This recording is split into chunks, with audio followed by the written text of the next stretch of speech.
करे जाते थे। हाँ। तो मैं विपिन जी रोकना चाहूंगा, आता हूं आपके पास। एक बड़ी खबर आ रही है, सीलमपुर में भारी हंगामा हुआ है। दिल्ली से बड़ी खबर, वोटिंग के बीच सीलमपुर में हंगामा। बीजेपी ने यहां फर्जी वोटिंग का आरोप लगाया है। कुछ महिलाओं ने बुर्के में वोटिंग की है। बीजेपी का यह बड़ा आरोप।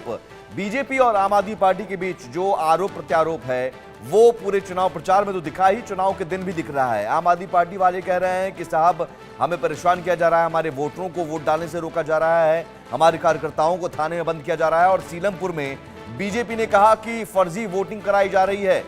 बुर्के में यहां पर कुछ आए वोटिंग करने के लिए, और जिसके बाद बीजेपी कार्यकर्ताओं ने वहां हंगामा किया है। दिल्ली के सीलमपुर में भारी हंगामा वोटिंग के बीच। सीलमपुर में हंगामा, जाहिर है ये कांटे की लड़ाई, ये जो भी आरोप प्रत्यारोप चुनाव के दिन भी नजर आ रहे हैं, ये बता रहे हैं कि कांटे की लड़ाई है। एक एक वोट मायने रख रहा है। यहां 2015-2020 की तरह स्थिति नहीं है कि क्लीन स्वीप आम आदमी पार्टी जिस तरह से करने लगी। संपूर्ण बहुमत आम आदमी पार्टी के लिए भी एक एक वोट मायने रख रहा है। और यही वजह है कि आम आदमी पार्टी भी लगातार आरोप लगाते हुए, उनके नेता आरोप लगाते हुए कि साहब यहां पर गड़बड़ी की जा रही है, यहां गड़बड़ी की जा रही है।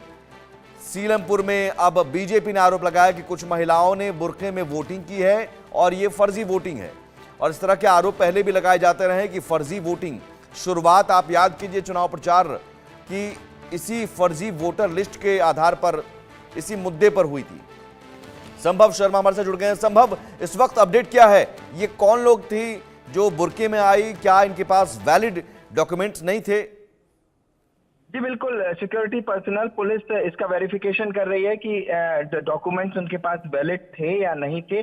फिलहाल एक तरह का क्लैश कहा जा सकता है बीजेपी और आम आदमी पार्टी के वर्कर्स में दिल्ली की इस असेंबली सीट पर देखने को मिल रहा है। यहाँ की एक पोलिंग बूथ है जो काफी गलियों में है, उस पोलिंग बूथ पे ये क्लैश इरप्ट हुआ है। और सुबह से हम लोग लगातार अलग अलग पोलिंग बूथ पे जा रहे हैं, देख रहे हैं कि किस तरह से व्यवस्थाएं हैं। तो हर जगह पहले आईडी कार्ड चेक हो रहा है, प्रॉपर वोटर आईडी चेक हो रही है, आधार चेक हो रहा है, उसके बाद अंदर जाने दिया जा रहा है। और कई जगहों पे, खासकर नॉर्थ ईस्ट दिल्ली की बात करें तो कई जगहों पे बहुत ज्यादा भीड़ का माहौल है, काफी ज्यादा लोग इकट्ठे हो जाते हैं। तो वहां भी एक एक करके अंदर जाने दिया जा रहा है। सिक्योरिटी काफी टाइट है, लेकिन इसके बावजूद भी भाजपा का ये एलिगेशन कि कुछ महिलाएं बुर्के में अंदर जा रही हैं और फेक वोट कास्ट कर रही हैं, इसको लेकर बीजेपी और आम आदमी पार्टी के वर्कर्स में ये क्लैश देखने को मिला है।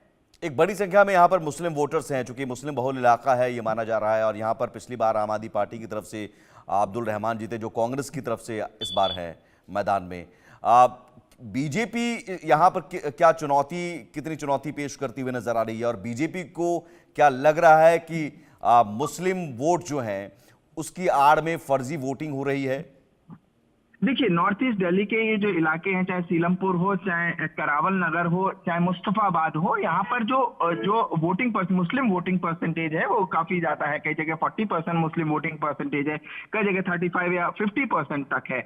तो वहां पर चूंकि सुबह से ही हम देख रहे हैं कि महिलाएं काफी मात्रा में वोट कास्ट करती हुई दिख रही हैं, खासकर मुस्तफाबाद की अलग अलग सीटों पर हमने देखा। और कई महिलाएं बुर्के में भी आ रही हैं। वो एक नॉर्मल पहनावा है, वो जिस पहनावे में मुस्लिम महिलाएं रहती हैं उसमें आ रही हैं। ऐसे में उनकी आइडेंटिटी के लिए, हालांकि सिक्योरिटी पर्सनल, उनकी महिला पुलिसकर्मी उनका फेस को देख के ही अंदर कर रही हैं, उसके बाद वोटर आईडी से फेस चेक कर रही हैं, उसके बाद अंदर कर रही हैं। ऐसे में बीजेपी का ये एलिगेशन, और खासकर मैं आपको बताऊं, ये 2-3 सीटें जो हैं इसमें लगभग बराबर की संख्या है हिंदू और मुस्लिम्स की। तो जो पोलिंग बूथ्स बटे हुए हैं वो उसी तरह से लगभग बटेंगे। कई जहां मुस्लिम बाहुल एरिया में और मुस्लिम और स्वाभाविक है वो महिलाएं और मुस्लिम पुरुष